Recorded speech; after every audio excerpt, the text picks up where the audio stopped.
Hi friends, మరొక వీడియోతో మీ ముందుకి. గెస్ట్ చేసేసారు కదా ఆ కూర ఏంటో? అదేనండి, కాకరకాయ పులుసు కూర. ఇది వేడి వేడి అన్నంలో 2 స్పూన్లు నెయ్యి వేసుకుని కలుపుకొని తింటే ముద్దకి మన నోరు ఊరుతూనే ఉంటుంది, తినాలనిపిస్తుంది. దీనికి కావలసిన పదార్థాలు: చక్రాల్లా తరుక్కున్న కాకరకాయలు, పచ్చిమిరపకాయలు, ఉల్లిపాయలు, టమాటోస్, నానబెట్టుకున్న చింతపండు, బెల్లం ముక్క, కచ్చా పచ్చాగా దంచుకున్న వెల్లుల్లిపాయి అండ్ కరివేపాకు, కొత్తిమీర, పసుపు, ఉప్పు, కారం కామన్. దీనికి కాకరకాయలోని చాలా పోషక విలువలు ఉన్నాయి. చాలామంది చేదు ఉంది కదా అని దాన్ని చాలా స్కిప్ చేస్తారు, చేయకూడదు. దాని విలువల గురించి చెప్తాను. ముందు అయితే బాండీలో 2 స్పూన్ల నూనె వేసుకుని పోపు దినుసులు, ఆవాలు, మినపప్పు, జీలకర్ర, మెంతులు. మీకు డౌట్ రావచ్చు, ఆల్రెడీ కాకరకాయ చేదు, మళ్ళీ మెంతులు ఎందుకు వేస్తున్నారు అని. కానీ ఈ పులుసు కూరకి మెంతులు మంచి ఫ్లేవర్ని ఇస్తుంది. ఇప్పుడు ఎండుమిరపకాయ, ఇంగువ కూడా వేసి మరొక్కసారి ఫ్రై చేసుకుందాం. కొంచెం ఈ పోపు వేగిన తర్వాత కచ్చా పచ్చాగా దంచుకున్న వెల్లుల్లిపాయలు కూడా వేసి మరొక్కసారి ఫ్రై చేసుకుని ఉల్లిపాయలు, పచ్చిమిరపకాయలు కూడా వేసుకుని ఫ్రై చేసుకుందాం. ఈ ఉల్లిపాయలు, పచ్చిమిరపకాయలు ఫ్రై చేసేటప్పుడు ఉప్పు వేస్తాను, అది మీకు తెలుసు. సో ఒక్కసారి ఉప్పు కూడా వేసి బాగా కలిపి మూత పెట్టుకుందాం. ఈ కాకరకాయలోని షుగర్ వ్యాధిని బాగా కంట్రోల్ చేసే లక్షణం ఉంటుంది. పిల్లలకి కడుపులో నులుపురుగులు వస్తాయి చూడండి, అలాంటి పిల్లలకి ఆ నులుపురుగులు చావాలి అంటే కాకరకాయ పెట్టాలి. కాకరకాయ జ్యూస్ తీసి పడితే కడుపులో ఉన్న నులుపురుగులు చెడిపోతాయి. ఇప్పుడు నేను కరివేపాకు వేశాను, ఉప్పు కూడా వేస్తాను చూడండి. ఉప్పు వేసి మూత పెట్టేసి మగ్గనిద్దాం. మగ్గిన తర్వాత మనం టమాటో ముక్కలు కూడా వేసుకుని మరొకసారి కలిపి మూత పెట్టుకుని మగ్గనిద్దాం.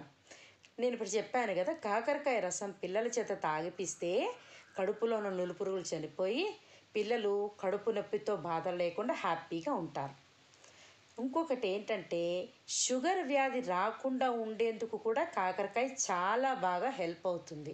మనకి కాకరకాయ చేదు అని అనుకుంటాం, కానీ చేదు వల్ల ఉపయోగం మన శరీరానికి చాలా అవసరం. ఒబేసిటీని కూడా చాలా వరకు కంట్రోల్ చేస్తుంది అని సైంటిస్టులు చెప్తున్నారు.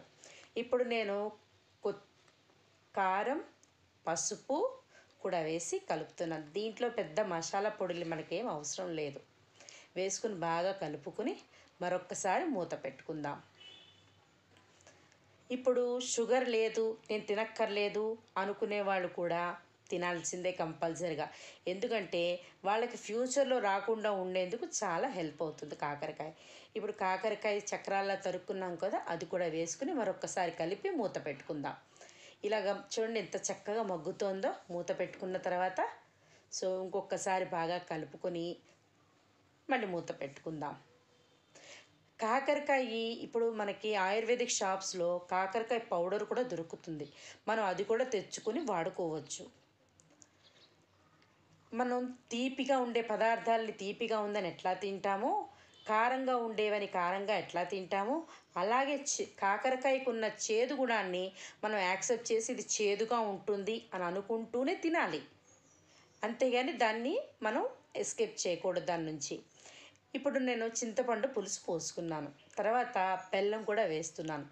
చింతపండు బెల్లం ఎందుకు వేస్తాము అంటే, చింతపండు వేసినప్పుడు బెల్లం కూడా వేయాలి, ఎందుకంటే ఆ పులుపును బ్యాలెన్స్ చేస్తుంది. మరి ఒక్కసారి మూత పెట్టుకుందాం కలిపేసి. ఈ చింతపండు పులుసుతోనే ముక్కలు బాగా మగ్గుతాయి. ఇప్పుడు మనం టేస్ట్ చేద్దాం, ముక్కలు ఏమైనా మగ్గాయా అని. కానీ చూస్తుంటే మగ్గినట్టు అనిపించలేదు. అప్పుడు ఇంకొకసారి కొంచెం నీళ్లు పోసుకుని మరొక్కసారి మగ్గ పెట్టుకుందాం. నీళ్లు పోసి మగ్గబెట్టుకుంటే ఇంకొంచెం మగ్గుతుంది. మీరు ఒక పాయింట్లో మీరు టేస్ట్ చేయండి, కొంచెం ఉప్పు కారం అన్నీ సరిపోయాయో లేదో చూసుకొని మీ నోటికి ఎంత టేస్ట్ కావాలో అంత ఉప్పు కారం వేసుకుని కలుపుకోండి. ఇప్పుడు నాకు ముక్క అయితే తొందరగా మగ్గిపోయింది, కాకరకాయ త్వరగానే ఉడికిపోతుంది.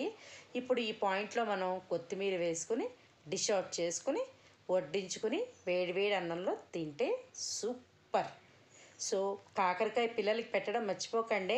వారంలో కనీసం 2 సార్లైనా ఎలాగైనా తినిపించండి వాళ్ళ చేత. Thanks for watching.